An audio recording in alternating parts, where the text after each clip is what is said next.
Welcome back to Marketing Champions here on Daily Ad Brief. I'm Howard Walpoff, your host. Again, we're talking about marketing with marketing experts from around the country. Today, we're in good old Brooklyn, New York with Carolyn Stine of Carolyn Stine Coaching. And Carolyn, welcome to our conversation today. Well, it is so wonderful to be here. Thank you so much for having me.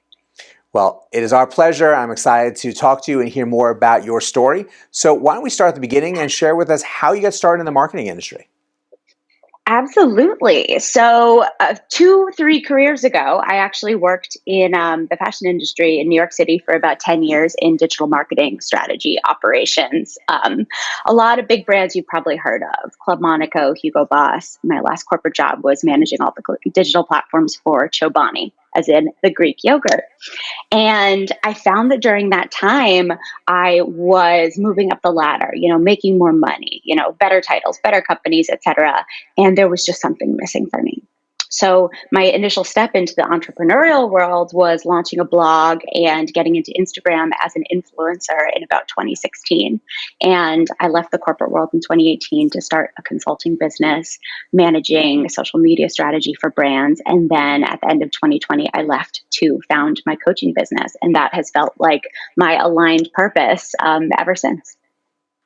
Well, it's great to find that purpose, that real good connection with life and work and what you're accomplishing for people, and really fantastic of what kind of experience you had before that to really get it started. So why is it aligning? What is going on right now that really makes this working for you and obviously for your clients? Yeah, that's such a great question. So I always knew I was going in the right direction when I was working with brands, when I was stepping into an entrepreneurial space, when I was able to kind of define exactly what I wanted to be doing with what people that were really creating an impact in the world.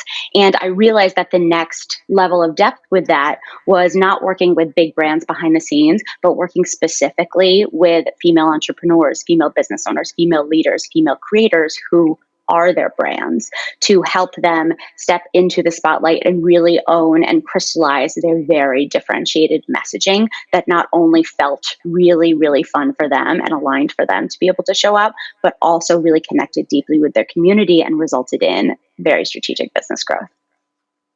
So you spend a lot of focus on someone's story. What is their why? What are the things that make them unique and them? So what kind of platforms are you specializing in with some of getting that messaging out?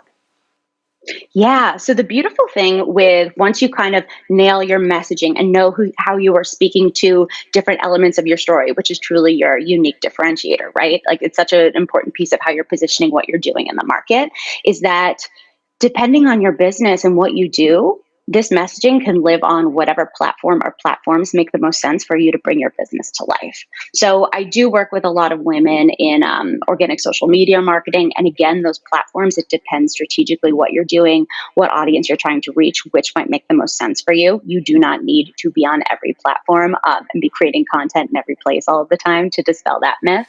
And email marketing is another really, really deeply connected place for bringing that message to life for my clients.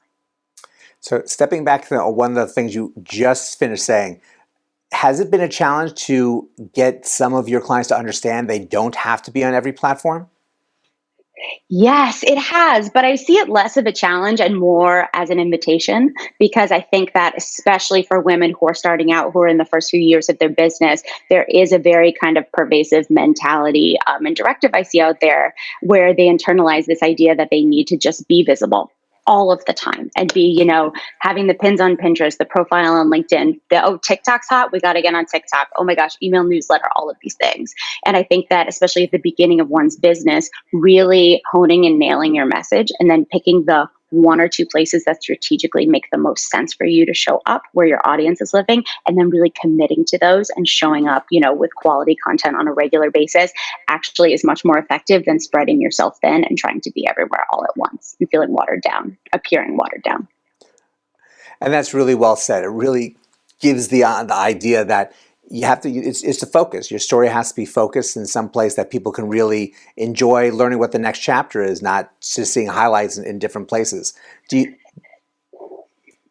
you see somewhere else where time is evolving and there'll be a next place for people to focus on, or right now what we have is more than enough and people can really get the end game of what they're looking for just by participating on the right specific platforms? That's a great question. And I think that, by nature of working in platforms such as, different social media places for creation, we know that all technology, all social media is constantly evolving, is constantly changing. So I think that there's also really a growth mentality that's a really great thing to cultivate, which is not getting too attached to one specific platform as being the way you are going to make money, or one specific tool on a platform as being the thing, but being able to consistently take in information that's happening around you, being able to see how things are changing. Like, look at Instagram, for example. I've literally run my business on Instagram, both as a consultant and now as a coach, and a lot of my clients do as well. And there's consistently new features coming up. Remember the huge shift from static posting to video, reels coming in. It requires a lot of tweaks in how you're showing up, the vehicles with which you're sharing your messaging. And I think that you get to lean into that as an invitation to grow and shift, as opposed to thinking there's a static defined landscape, which I think is an illusion. Well, it's definitely clear that you know what the landscape is and should be and how it works for yourself and for your clients. So it's really great to have you as a resource. And we really thank you for sharing all this great information and for being with us today. Thank you so much, Howard. It was an absolute pleasure and privilege to be here. Thank you so much for also this beautiful community, lending them to me for a few minutes. Hopefully this conversation has been really supportive for them. Well, we definitely appreciate having you. Thank you. And Thank we you so appreciate much. you Take care. being and we appreciate you being here as well. It is really important to have that right partner that knows what the landscape is and how to direct you and how to help tell your story the right way. There's lots of ways to tell your story, but if it's not resonating with an audience, it's out there in the atmosphere. You want to make sure that your story is directed and resonates properly.